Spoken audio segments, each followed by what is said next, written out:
우리가 9주 동안 교회에 관한 그런 말씀을 계속 살펴보고 오늘로서 이제 주일 교회에 관한 말씀을 일단 맺으려고 합니다. 오늘은 특별히 가르치는 교회에 대해서 나누고자 합니다. 우리 교회의 큰 소명이 바로 선포하는 교회, 가르치는 교회로 그렇게 우리가 삼고 있습니다. 물론 말씀을 선포하고 가르치죠. 그러나 우리는 이 말씀을 선포하되 정통 칼빈 개혁신학에 입각해서 오직 말씀 그리고 말씀의 능력을 믿고 무한 영감된 말씀을 믿고 전하는 그 가운데서 우리가 교회의 소명을 특별히 우리가 새기고 있습니다. 모든 교회는 말씀의 교회요, 말씀의 터위에 자리 잡고 있어야 합니다. 성도의 고백 위에 교회가 선다고 본다면 성도의 고백은 바로 말씀의 고백입니다.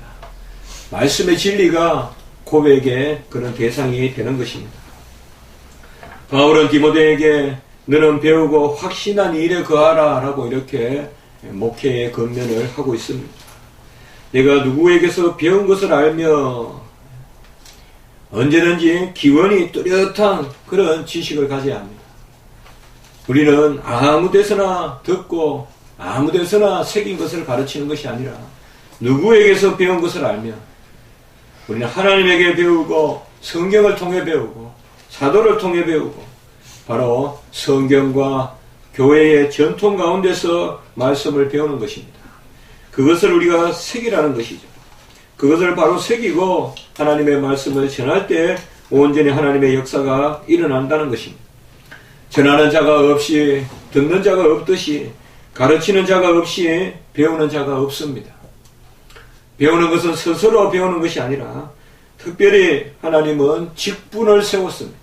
교사의 직분, 지혜의 은사, 지식의 은사, 근하는 은사, 예언의 은사, 통역의 은사, 모든 이런 은사들은 말씀에 관한 은사들입니다. 말씀을 미리 전하고 말씀을 방언을 통하여 깨닫게 하고 그리고 그것을 통역하게 하는 이런 모든 은사가 바로 하나님의 말씀을 가르치는 은사라는 것을 우리는 기억해야 될 필요가 있는 것입니다. 초대교회에는 아름다운 그런 전통을 수립했는데 그것이 바로 사도신경의 고백입니다. 사도신경은 신학자가 주도해서 만든 것도 아니고 무슨 교회 회의에서 만든 것도 아니고 성도들이 자발적으로 믿음 가운데서 성경을 믿는 고백 가운데서 입교, 세례를 베풀 때 고백했던 그 내용이 바로 사도신경의 내용입니다. 사도신경은 가르치는 그런 가운데서 형성된 것입니다. 새로 성도들이 왔을 때 그들에게 가르친 것이죠. 그 가르침의 요체가 바로 사도신경입니다. 그래서 우리 칼빈 목사님은 사도신경의 모든 신앙 교리의 순수한 것들이 다 총 개요가 그곳에 들어있다라고 이렇게 말씀을 했고 이 사도신경에는 무엇 하나 성경에 입에되는 것이 없고 성경에 순수한 진리가 표현되어 있다고 사도신경을 극구 그렇게 칭찬했던 그런 모습을 볼 수가 있습니다. 바로 가르치는 것은 사람이 있어야 가르치는 것이고 그 가르치는 실체가 성경이라는 것입니다. 디모데후서 3장 16절에 보면 모든 성경은 하나님의 감동으로 된 것으로 교훈과 책망과 바르게 함과 의로 교육하기에 유익하니라고 이렇게 말씀하고 있습니다. 성경은 교훈하기에 유익하고 책망하기에 유익하고 이런 책망은 영적인 책망, 바로 선한 책망이죠. 그리고 바르게 함과 특별히 우리가 주목할 것은 의로 교육하기에 유익하다. 의가 뭡니까? 바로 예수 그리스도의 공로, 영생, 하나님의 자녀됨이 의입니다. 언약의 백성에게 주어지는 영생의 공로, 그것이 바로 의입니다. 그러므로 의로 교육하기에 유익하다라는 말은 영생의 교육, 생명의 교육, 세상에서는 할 수 없는 오직 성경만이 할 수 있는 교육, 그 영생의 교육에 합한 것이 바로 성경이라는 것입니다. 오늘날 세상에 많은 교육기관이 있습니다. 우리나라도 발전을 해서 요새는 다 가르칩니다. 종이 접는 것도 가르치고 뭐 다 가르칩니다. 보면 학원이 없는 학원이 없습니다. 요새는 전부 다 가르칩니다. 사람들은 또 가르친다는 그런 것을 또 매개로 해서 모이기도 힘쓰고 교제도 합니다. 그러나 영생의 도를 의로 교육하는 것, 그 의는 바로 생명의 의, 영생의 의, 그 의로 교육하기에 유익한 것은 성경밖에 없습니다. 성경을 배워야 우리가 하나님의 의를 힘입고 전가받고 살아가는 것입니다. 데살로니가 교회는 특별히 칭찬받는 교회로 우리가 기억하고 있습니다. 믿음, 소망, 사랑으로 데살로니가 교회는 소문난 것입니다. 수고와 믿음의 역사와 사랑의 수고와 소망의 인내가 있었던 교회로 데살로니가 교회는 칭찬받는 교회였습니다. 이런 칭찬이 어찌하여 생겼겠습니까? 데살로니가 교회는 오늘 보면 그 형성에서부터 많은 그런 핍박이 있었습니다. 유대인들이 아주 당을 짓고 무리를 만들어서 조직적인 핍박을 했던 곳이 바로 이 데살로니가 교회입니다. 그런데 데살로니가 교회는 뚜렷하게 보면 복음의 정신이 살아있습니다. 헬라 사람들과 기부인도 믿었다. 그리고 가정에서 예배를 드렸지만은 회당에서 가르쳤다. 우리가 첫 시간에 제가 말씀을 전하지 않았습니까? 가정 예배, 비록 작은 소규모의 그런 예배를 드려도 뚜렷하게 회당에서 가르치는 일을 했다는 것이죠. 우리 십자가지기 교회도 지금 우리 교회는 어쨌든 하나님의 큰 뜻을 이루시는데 남서울 교회에서 우리가 성경교리 정회를 하지 않습니까? 어쨌든 교회에 연합이 있는 우리 교회는 벌써 교회를 연결시키는 사역을 하는 것이 아닌가.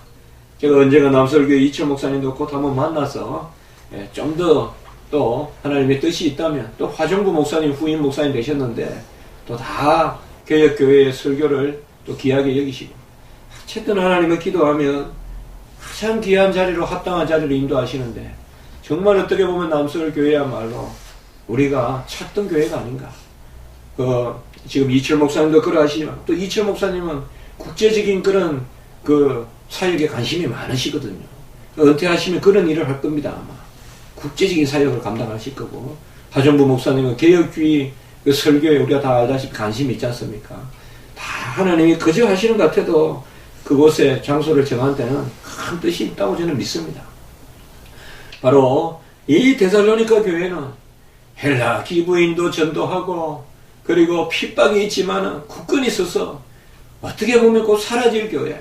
사도 바울도 결국은 이곳을 떠나서 베레아로 또 고린도로 아덴으로 내려갈 수밖에 없는 그런 지나가는 교회였지만 이 교회에 무엇이 있었기에 이 데살로니가 교회가 그런 단단한 곳에 서게 됐느냐. 이것은 바로 오늘 말씀에 보면 새 안식일 동안 성경을 강론했다.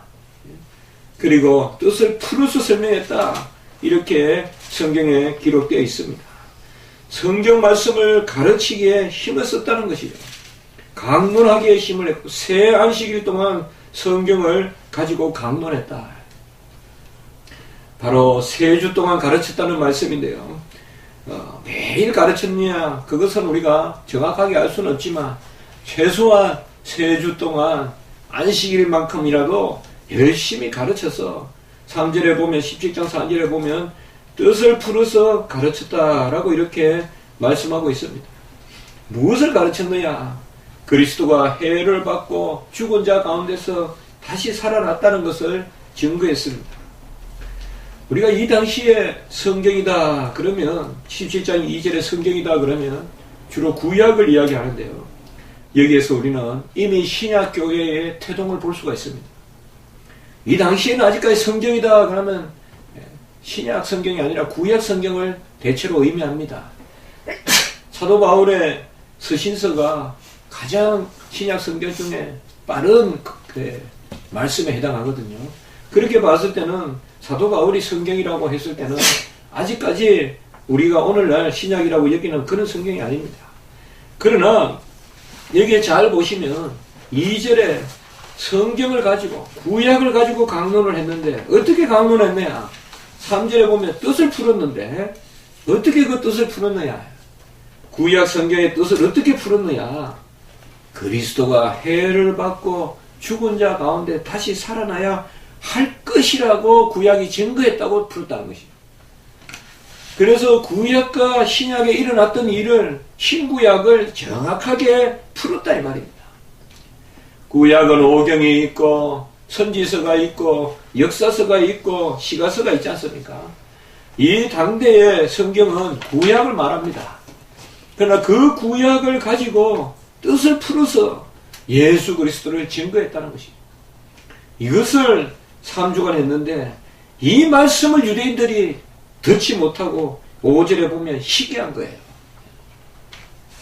구약을 가지고 예수 그리스도를 증거하니까 어찌 오신 메시아가 저 저주받은 예수가 될 수 있냐 하면서 시기하면서 이제 막 그냥 때를 지어서 소동하고 5절에 보면 저작거리 사람들 오늘날로 말하면 깡패들을 모아서 그냥 동원해가지고 야손의 집에 쳐들어가서 저 교회에 뭐 불질러라 하면서 그냥 던지고 했을 거 아니겠어요.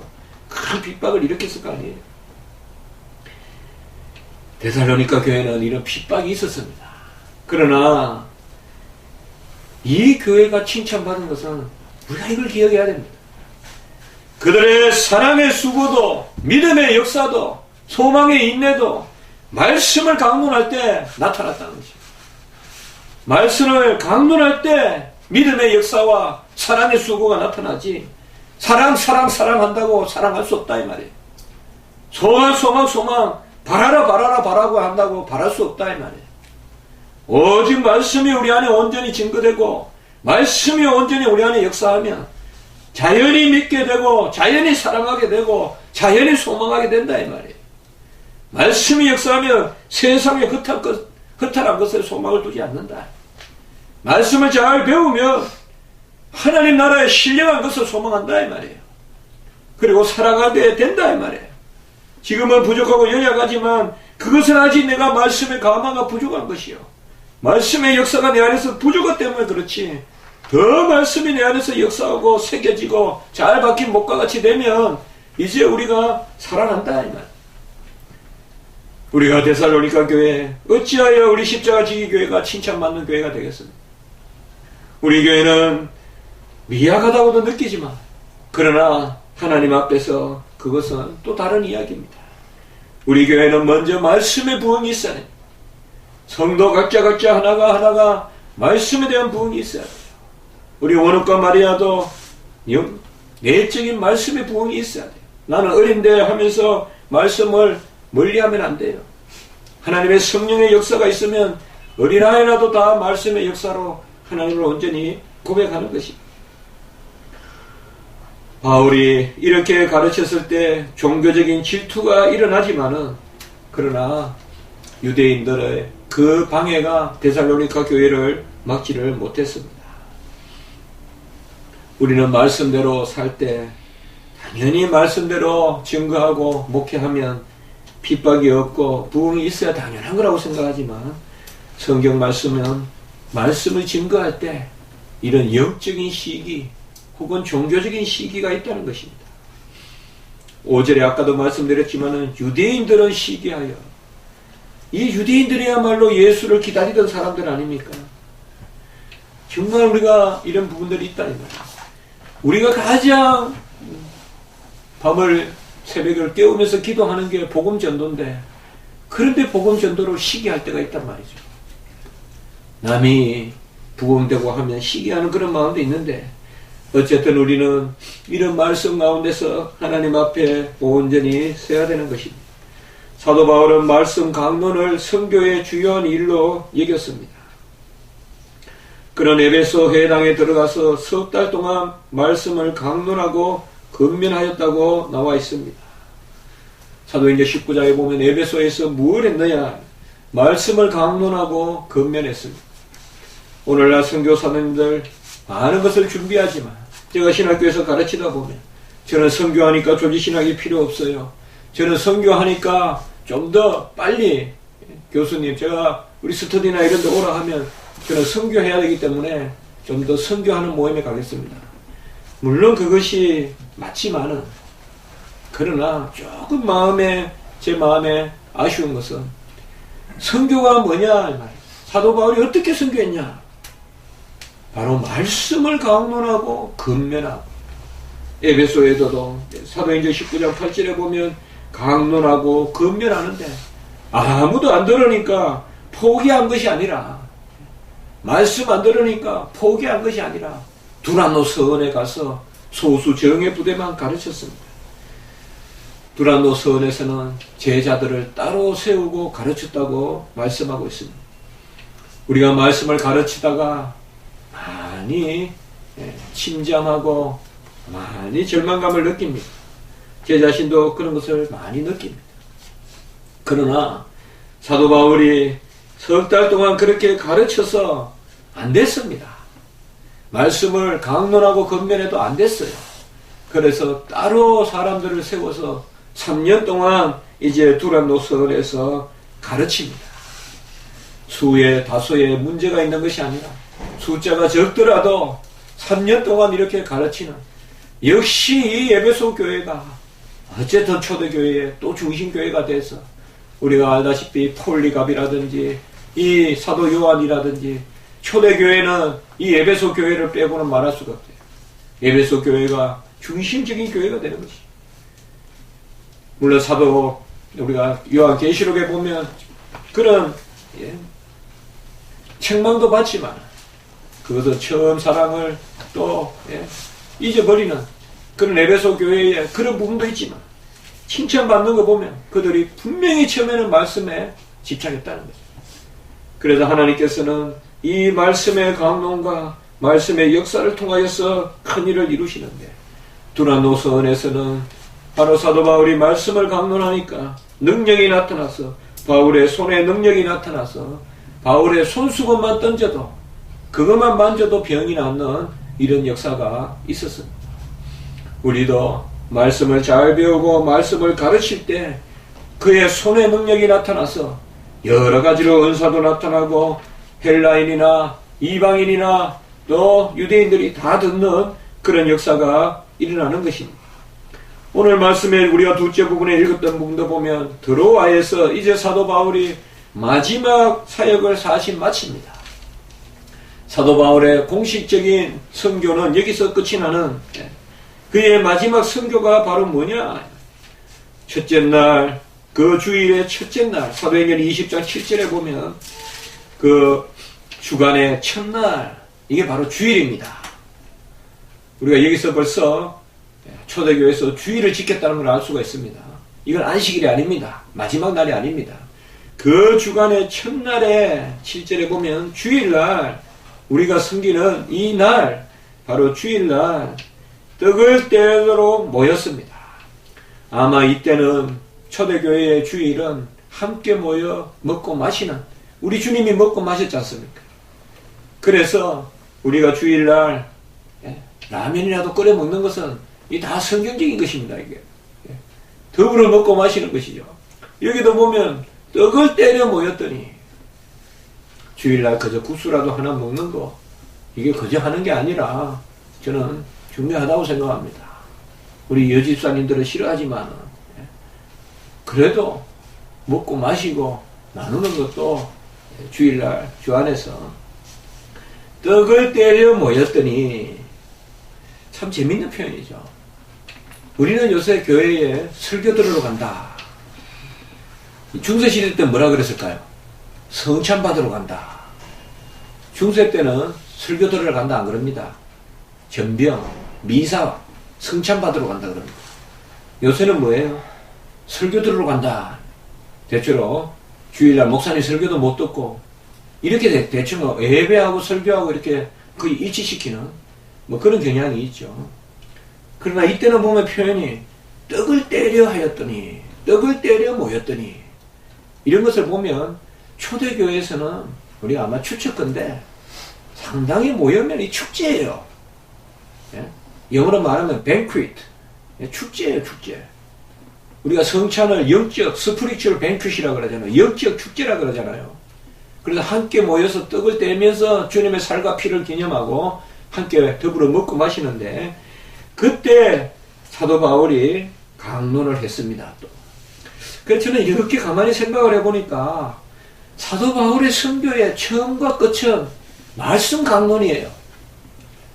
이게 사실의 공식적인 끝 아닙니까? 그 다음에 이제 밀레도에서는 인사하는 것으로, 그것을 우리가 어떤 선교 사역이라기보다 이제 이별의 인사인데, 이 드로아에서 마지막 이것이 바로 뭐냐 하면 바로 역시 또 강론입니다.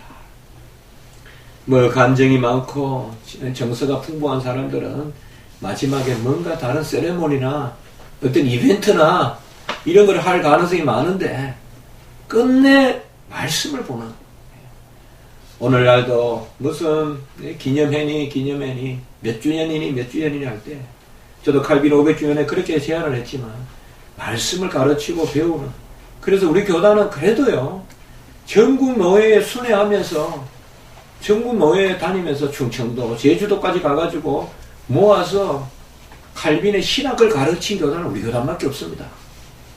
뭐 우리 교단이 뭐 특별히 잘났다는 건 아니지만, 저렇게 장신은 뭐 많이 이야기해도 그들은 기념 행사하고 칼빈 거리 만들자 그러고 기념 우표 만들고 기념 주화 만들고, 그게 다 뭐 필요합니까? 이종현 목사님 그거 했지만은 그게 무슨 의미가 있습니까? 칼빈이 좋아했을까요? 기념 우표 만드는 것은. 그러나 우리는 진작 그렇게 하지 말자. 지금 WCC에 대해서도 우리 교단은 기본적으로 저도 대표위원으로 있지만 그렇게 견제하고 있습니다. 진리의 기회로 삼자. 어떤 다른 것보다도 우리는 어떻게 보면 마지막까지 말씀 가르치고 오는 것이죠. 이게 주의 사역 아니겠습니까? 뭐 다른 게 뭐가 필요 있겠습니까? 바로 사도 바울도 마지막까지 말씀을 가르치고, 그때 하나님의 큰 기적적인 은혜를 베푸시는 게 이 유두고가 말씀을 듣다가 떨어져 죽었습니다. 죽은 거예요. 분명히 9절에 보면 떨어지거늘 이렇게 보면 죽었는지라. 죽었다고 착각한 것이 아니라 죽은 겁니다. 그래서 바울이 그에게 또 기도를 해서 이렇게 낫게 하는 이런 모습을 볼 수가 있습니다. 우리의 모든 사역이 말씀의 사역이 돼야 됩니다. 우리는 언제든지 말씀을 전하고, 어떻게 보면 그 이상 나갈 필요도 없고 또 그 이하로 떨어져서도 안 되는 것입니다. 오직 주의 종들은 말씀을 가르치기에 힘을 씁니다.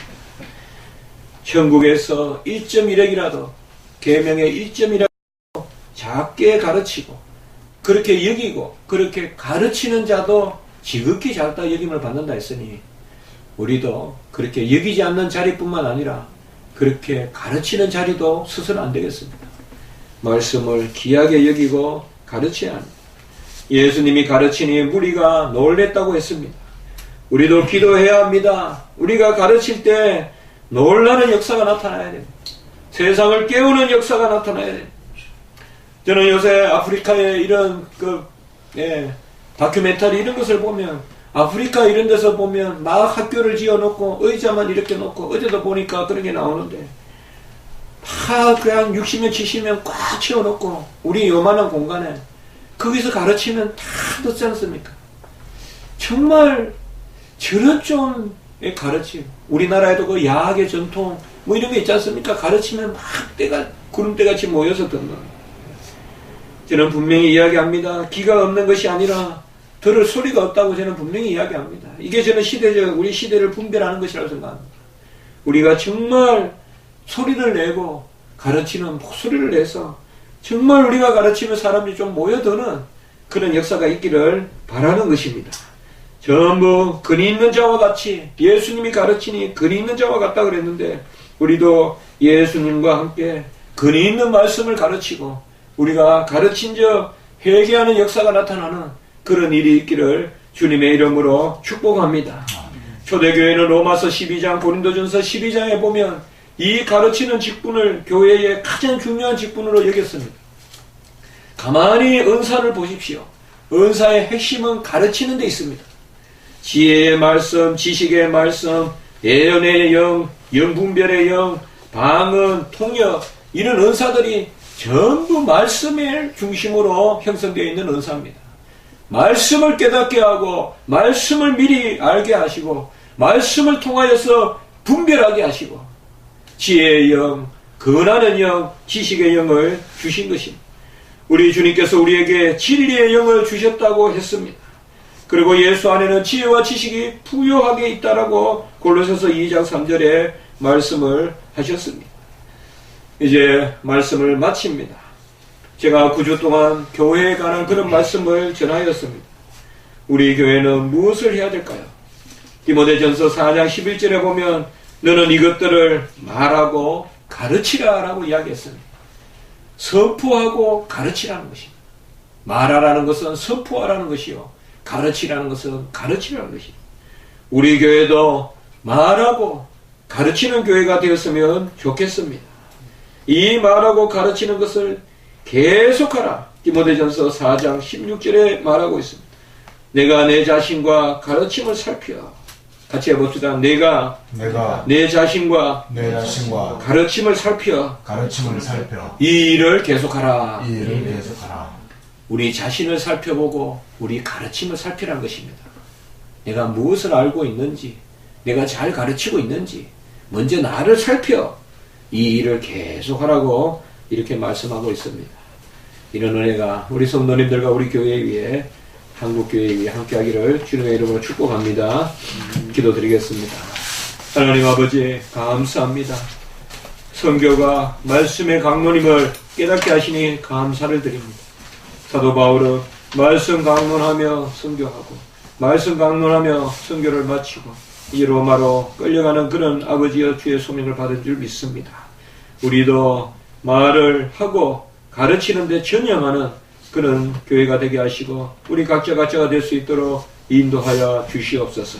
먼저 우리 자신을 살피게 도와주시고 우리의 가르침이 온전한지 살피게 도와주시고 그리고 가르치는 일을 계속하는 주의 종들, 주의 교회들, 주의 일꾼들 되게 해 주시옵소서. 구주 예수 그리스도의 이름으로 감사하며 기도드리옵나이다. 아멘.